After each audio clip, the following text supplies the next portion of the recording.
Ang ating pag-aaral mula sa mga piling talata sa John chapter 15. Ang version ng Biblia na ating gagamitin sa Tagalog po ay ang Bagong Biblia at New King James Version sa English.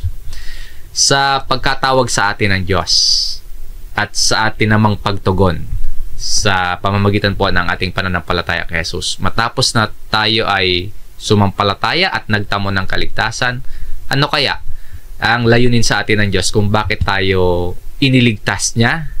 No, mga iniligtas tayo ng Diyos, ngunit ngayon ay naririto at nananatili sa buhay na ito. Ano po ang layunin sa atin ng Diyos? Pag-isipan po natin, anong direksyon o landas ang dapat na tinatahak natin? Ano ang dapat na nakikita natin sa ating sarili at nakikita ng iba bilang katunayan na tayo po ay mga sumasampalataya sa Diyos?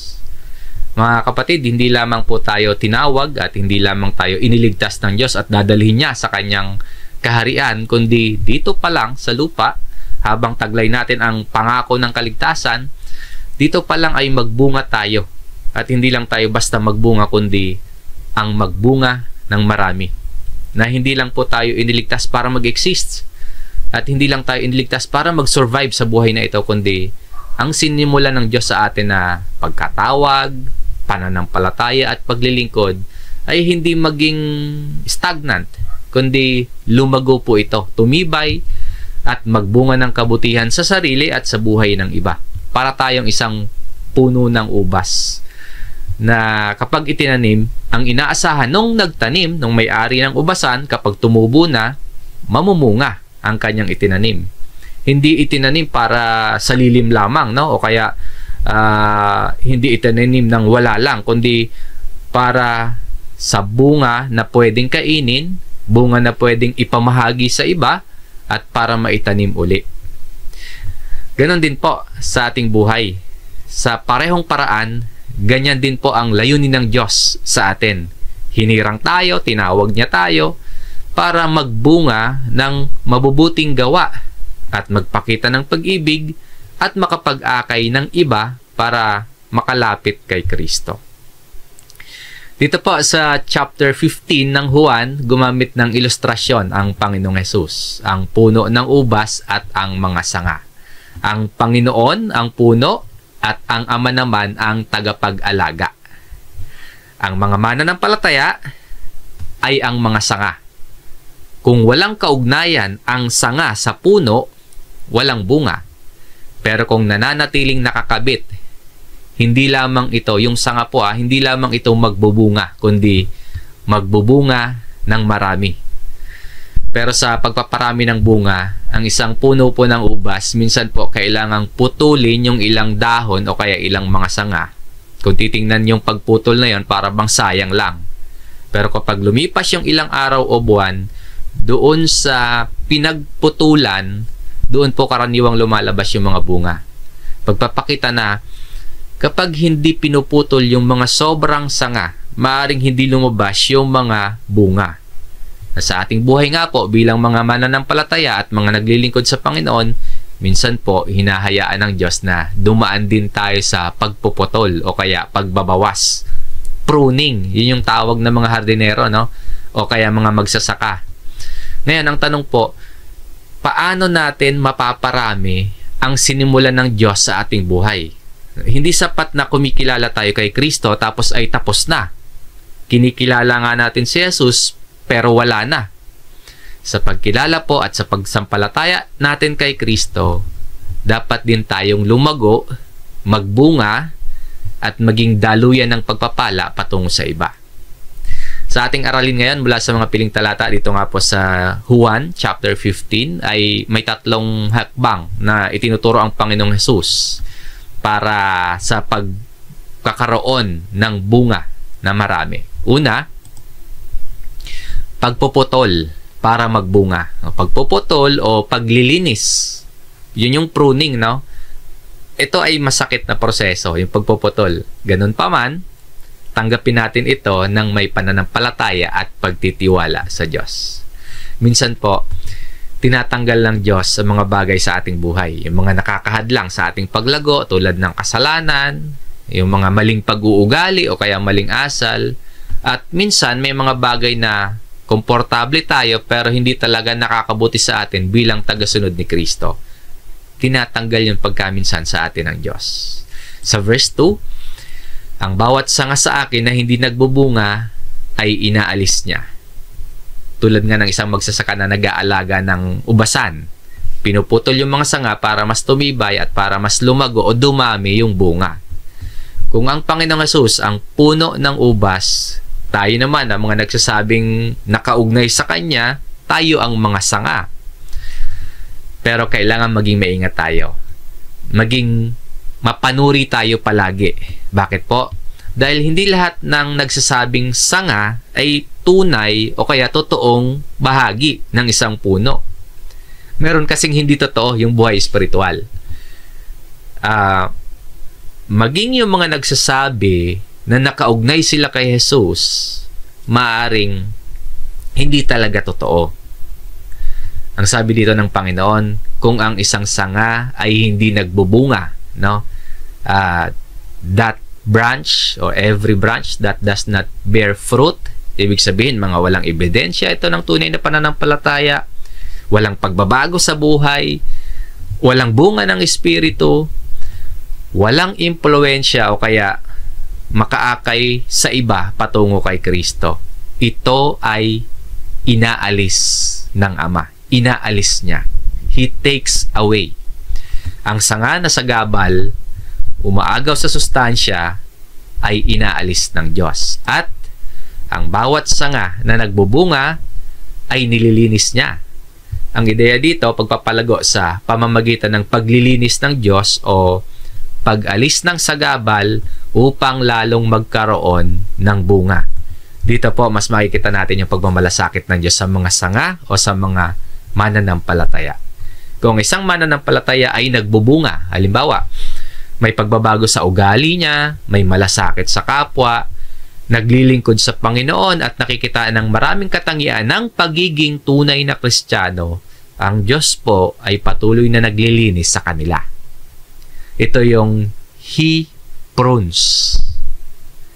Naglilinis sa kanila. Paano nililinis ng Diyos ang mga mananampalataya? Sabi po sa verse 3, kayo'y malilinis na sa pamamagitan ng salita na aking sinabi sa inyo. Paano naging malinis? Because of the Word. Ang salita ng Diyos ang nag-aalis ng dumi, nag-aalis ng maling kaisipan, nag-aalis ng kasalanan at mga bagay na humahadlang sa ating paglago. Kapag patuloy tayong tumatanggap ng katuroan ni Kristo at patuloy nating sinusunod ang katuroan ni Kristo, unti-unti tayong nalilinis at unti-unti tayong nahuhubog tungo sa kabanalan. Sinasabi nga sa John chapter 17, verse 17, pabanalin mo sila sa katotohanan. Ang salita mo ay katotohanan, na sanctify. Ang mga mananampalataya nagiging banal para sa Diyos. Yun ay sa pamamagitan ng katotohanan ng salita ng Diyos. Ang pagpapabanal po o sanctification, hindi yan nangyayari sa pamamagitan ng sariling pagsisikap lamang ng tao. Kundi ang sanctification ay nangyayari ayon sa kapangyarihan ng salita ng Diyos na nagtutuwid, nagtuturo, at nagbabago ng ating isipan at nagbabago ng direksyon ng ating pamumuhay. Ang salita ng Diyos ang nagbibigay liwanag para makilala natin, para maunawaan natin kung ano yung tama at kung ano yung mali. Ang salita ng Diyos ang kasangkapan ng pagpapabanal. Yung salita po yung naglilinis eh. Ang salita ng Diyos ang nagtutuwid at nagbabago sa atin. Malinaw po na ang isang paraan ng Diyos sa paglilinis. Mahalaga po yung paglilinis para ang layunin, ang purpose po kasi upang magbunga tayo ng marami. Ang isang paraan ng Diyos sa paglilinis ay sa pamamagitan ng kanyang salita. Ang salita ang nagtutuwid sa ating puso at sa ating isip. Para saan?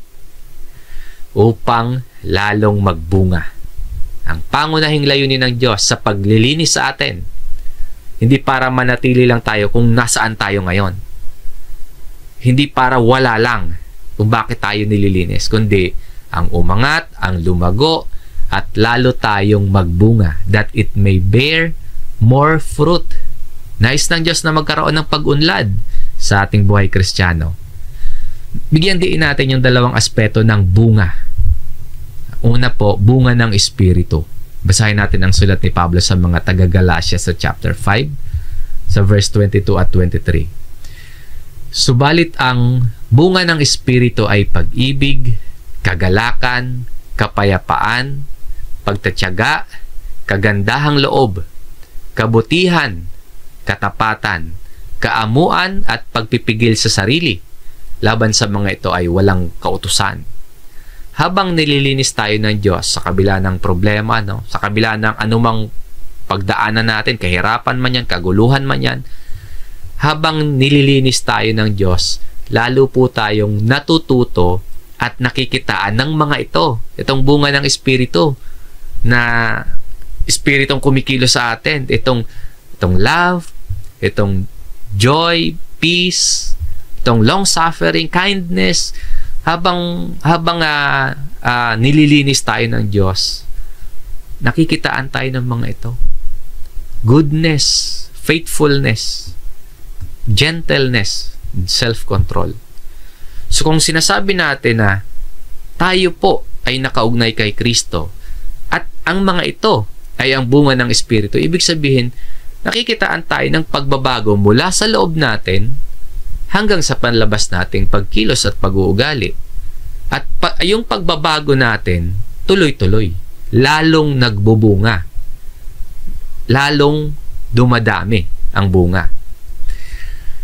Ang ikalawang aspeto ng bunga po ng pagpaparami ng mga tagasunod ni Kristo. Ganito ang sulat ni Pablo sa mga taga-Roma sa Romans chapter 1 verse 13. Nais kong malaman ninyo mga kapatid, na madalas kong binalak makapunta sa inyo, subalit hanggang ngayon ay nahadlangan. Bakit nais ni Pablo na makarating sa mga taga-Roma? Upang magkaroon din naman ako ng bunga sa inyo, gayon din naman sa iba pang mga hintil. Tulad ni Pablo, ang buhay Kristiyano hindi nakasentro lamang sa sariling kapakanan natin o kaya sa sariling kaligtasan lang natin, kundi sa pagiging daluyan ng pagpapala at kasangkapan upang ang iba ay lumago, upang ang iba ay maligtas, at upang ang iba ay maging kapaki-pakinabang sa kaharian ng Diyos.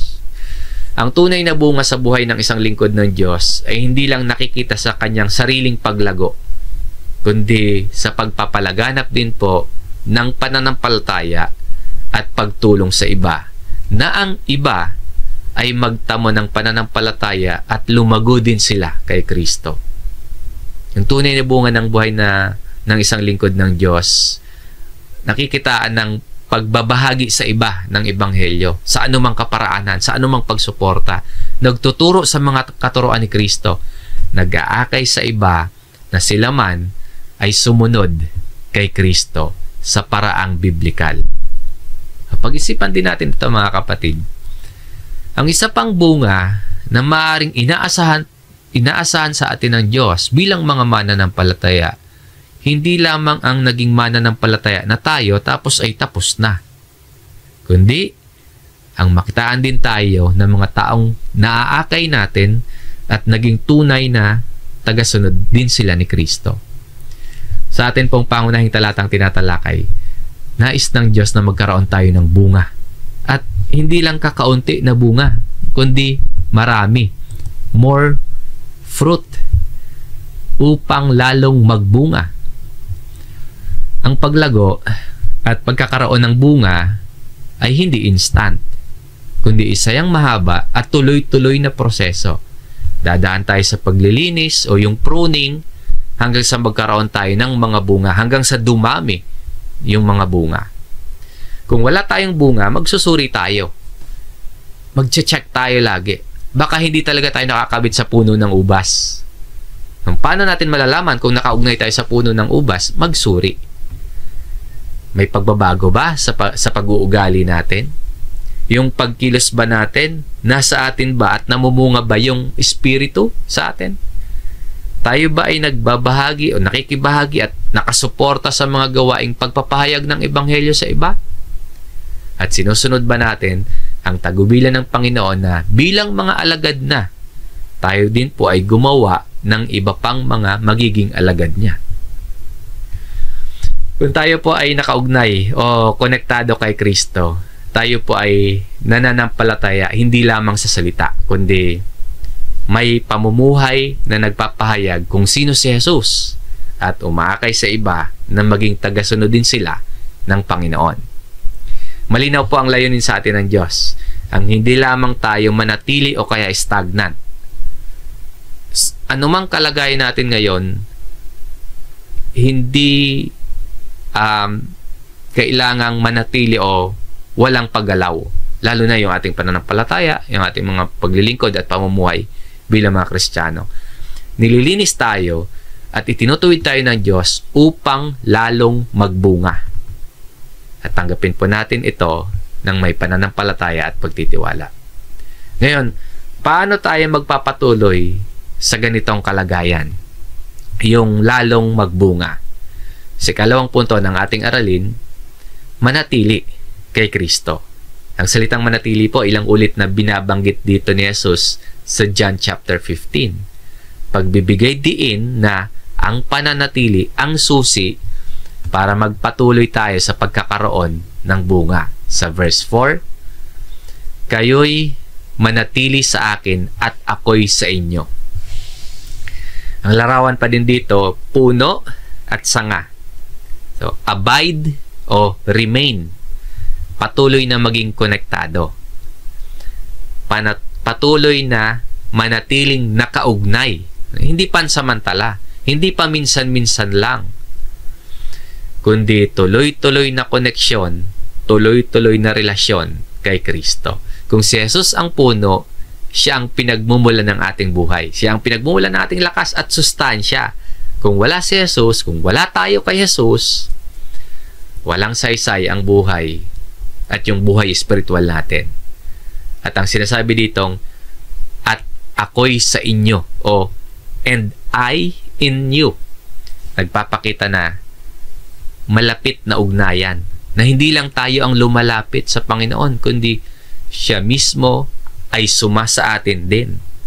At ang sinasabi pa, gaya ng sanga na hindi magbubunga buhat sa kanyang sarili, malibang nakakabit sa puno. Mas malinaw dito na ang isang sanga walang sariling lakas. Kahit gaano pa kalaki yan, kahit pa gaano ka, kung titingnan, matibay ang isang sanga, sa oras po na humiwalay itong sanga sa puno, sa oras na hindi na siya nakakabit sa puno, unti-unti yang matutuyo at hindi na makakapamunga. Pagpapakita na ang bunga ng isang mananampalataya ay mula mismo sa puno, ang Panginoon. Wala sa sariling lakas, wala sa sariling galing o kaya talino ng tao. Kung tayo ay ang sanga, umasa tayo sa sustansya, sa nutrisyon, sa tubig na makukuha sa puno. Meaning po, umasa tayo kay Jesus araw-araw na pagkalooban niya tayo ng lakas, ng karunungan at kabanalan. Dahil walang bunga kung hiwalay tayo sa ating Panginoong Jesus. Sabi po, gayon din naman kayo, malibang kayo'y manatili sa akin.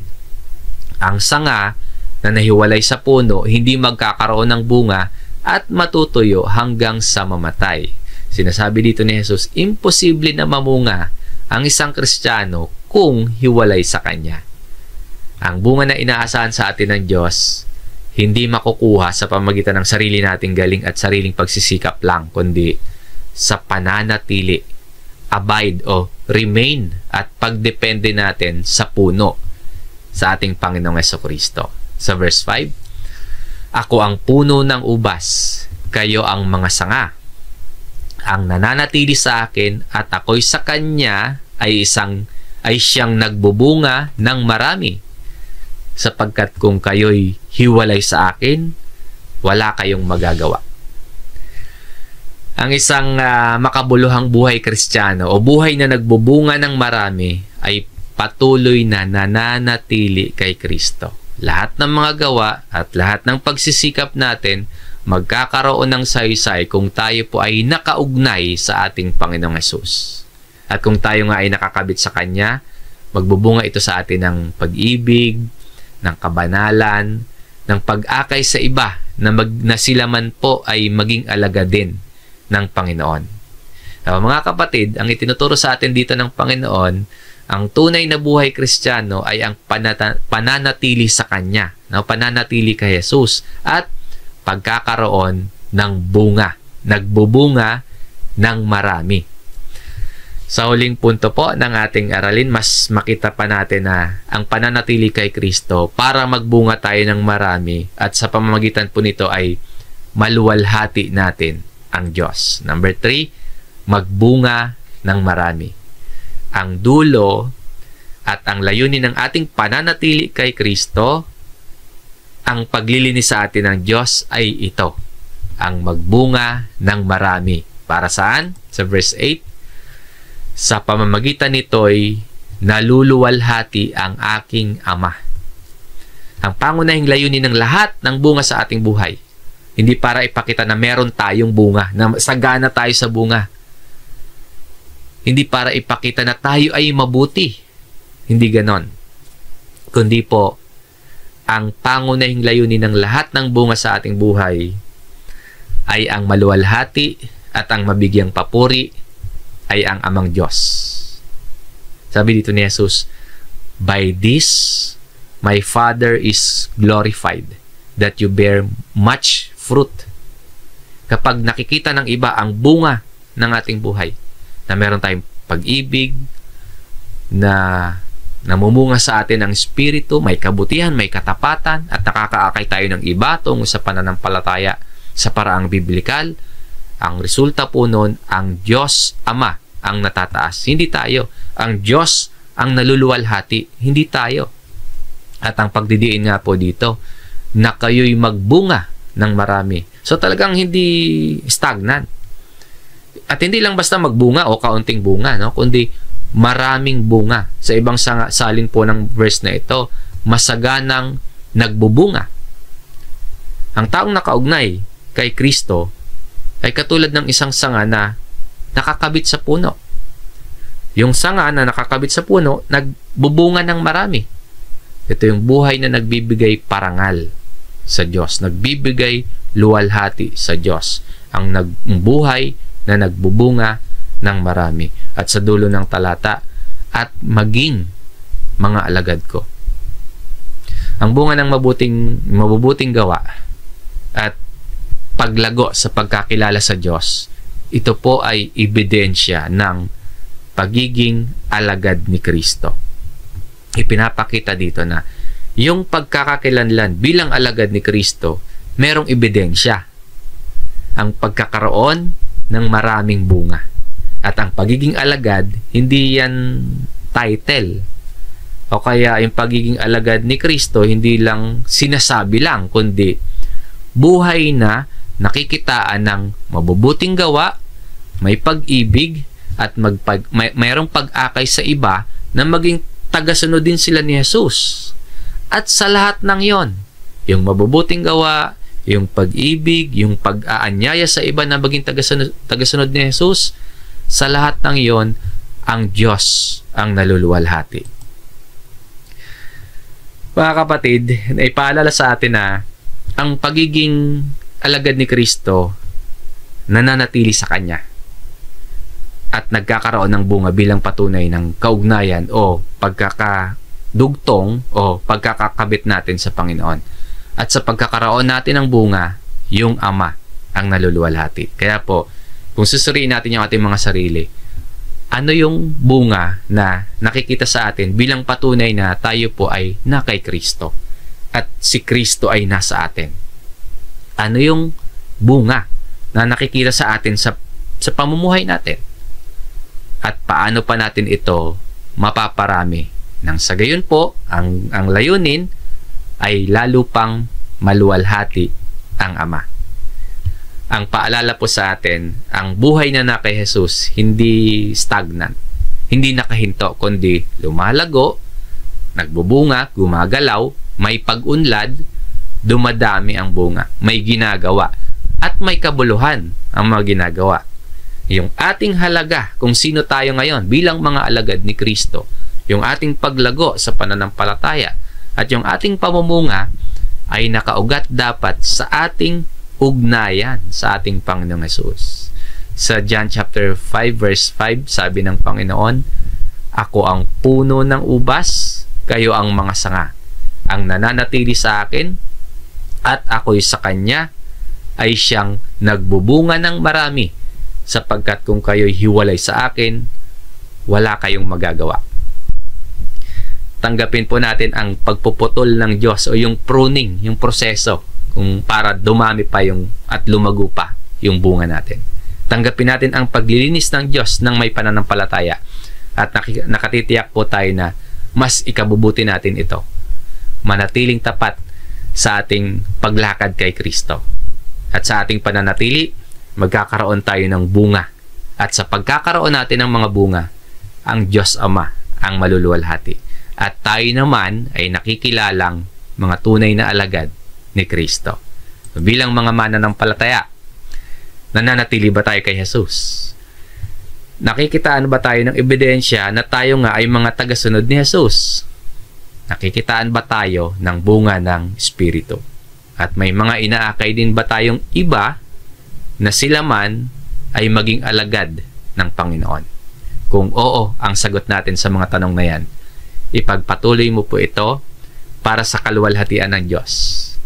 Ngayon, kung hindi pa, ito po yung tamang oras para kumapit ka kay Kristo. Kumapit tulad ng mga sanga na nakakabit sa puno. Huwag po tayong mabuhay na hiwalay sa puno. Kumapit tayo kay Kristo sa pamamagitan ng pananalangin, sa pamamagitan ng pagbabasa ng salita, ang Biblia, at sa pamamagitan ng pagsunod sa kanyang kalooban. At kung nais nating magbunga ng marami, manatili tayo kay Jesus araw-araw. Iniligtas tayo ng Diyos hindi para mabuhay lang, kundi ang magbunga ng marami. Hanggang dito po ang ating pag-aaral, mga kapatid. Maraming salamat sa inyong pakikinig. Tayo po ay muling manalangin.